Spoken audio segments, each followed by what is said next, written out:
Mesdames et Messieurs les membres du cabinet, Monsieur le Directeur Général de l'Emploi, Madame la Directrice Générale de la Protection Sociale, Mesdames et Messieurs les Directeurs, Monsieur le Président du Fonds pour l'insertion professionnelle des personnes en situation de handicap, très chers aînés, chers scolarité, Mesdames et Messieurs les membres du comité de gestion du fonds nouvellement installé, Mesdames et Messieurs les membres du comité technique, chers amis de la presse, Mesdames et Messieurs, Maître Adama Kamara, ministre de l'Emploi et de la Protection sociale,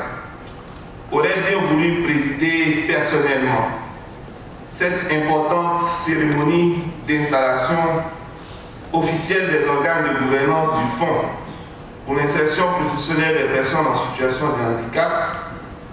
n'eût été des contraintes d'agenda de dernière minute.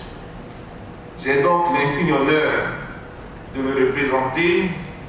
et je voudrais, avant tout propos, vous transmettre ces salutations fraternelles et ces remerciements pour votre présence effective ce matin, signe de l'intérêt que vous accordez à la problématique de l'emploi en général et en particulier aux questions qui touchent aux personnes en situation de handicap. Merci également à l'IPSNPS qui a bien voulu nous prêter ses locaux pour cette circonstance. Et un grand merci aux membres des organes de gouvernance pour leur présence en nombre et en qualité. Mesdames et Messieurs, le gouvernement ivoirien s'est résolument engagé dans la dynamique de la gouvernance inclusive, avec le centre des politiques des personnes vulnérables, notamment celles en situation de handicap, conformément à la vision du chef de l'État,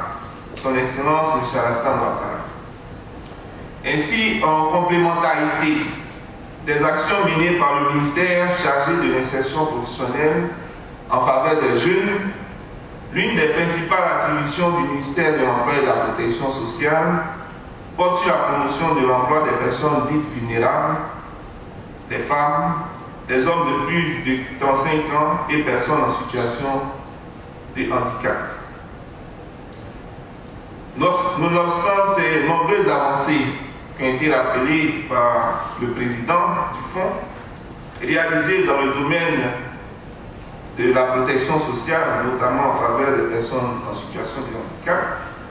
leur intégration sur le marché du travail demeure préoccupante en raison de quelques défis qui restent à relever. Je pense que le DG de l'emploi l'a dit, moins de 1% des travailleurs salariés déclarés à la TSBS sont des personnes en situation de handicap et cela n'est pas normal, nous devons le corriger. Ces défis concernent notamment la multiplication des programmes d'emploi inclusifs et l'accroissement des infrastructures de formation adaptées aux personnes en situation de handicap, de même que l'adaptation des espaces de travail, tant au niveau des entreprises privées que des administrations publiques.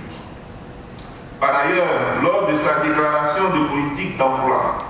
du 7 octobre 2011,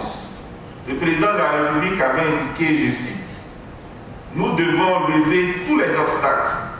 nous attaquer aux poches de vulnérabilité pour répondre aux besoins d'emploi des groupes discriminés ou marginalisés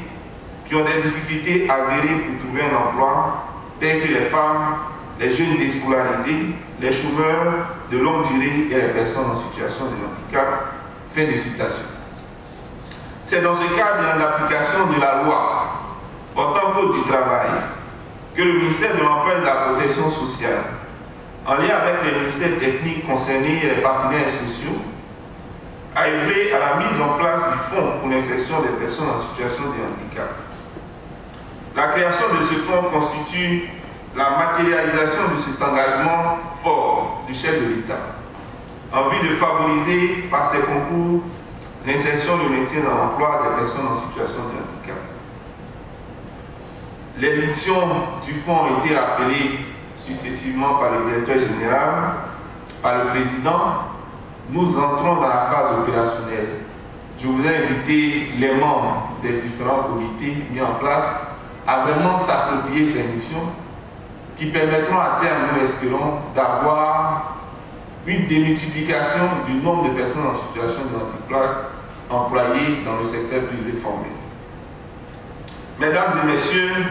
la présente cérémonie d'installation des organes de gouvernance du fonds marque le lancement, je veux dire, plus qu'officiel, imminent, maintenant, immédiat de ces activités. Le ministre de l'Emploi et de la Protection sociale vous invite dès à présent, messieurs les membres des différents comités, à vous approprier vos missions et à établir un plan d'action ambitieux dans les plus brefs délais. Par ailleurs, je voudrais rappeler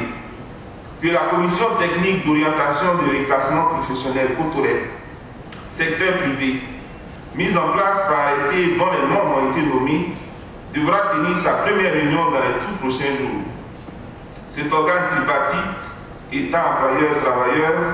a pour rôle de certifier le statut de personnes en situation de handicap des travailleurs dans les entreprises privées. Nous nous réjouissons que notre pays ait pu satisfaire toutes ces exigences internationales en mettant en place ce fonds dédié aux personnes en situation de handicap afin de mieux favoriser leur inclusion. Je voudrais également, au nom de Maître Adama Camara, féliciter et remercier l'ensemble des structures impliquées dans la mise en place du fonds, particulièrement nos confrères du ministère en charge des Finances et du Budget, la Banque nationale d'investissement, tout le patronat et les organisations de travailleurs, notamment celles des personnes en situation de handicap, la Confédération des organisations des personnes handicapées de Côte d'Ivoire. Nous devons procéder à une mise en place rapide des différentes activités pour que nos structures puissent apporter le confort souhaité par les personnes en situation de handicap. Je vous exhorte, chacun en ce qui le concerne et selon son domaine de compétences, à prendre pleinement part au succès de cet important instrument précieux outil de lutte contre les inégalités d'accès à l'emploi pour les personnes en situation de handicap. Je vous engage à déployer sans délai les activités afin de faire de cet outil un puissant outil de promotion de l'emploi décent en faveur des personnes vulnérables, notamment les personnes en situation de handicap. C'est sur cette note d'engagement que je voudrais clore mon propos et déclarer au nom de Maître Adama Camara officiellement installer les organes de gouvernance du Fonds pour l'insertion des personnes en situation de handicap. Je vous remercie de votre très aimable attention.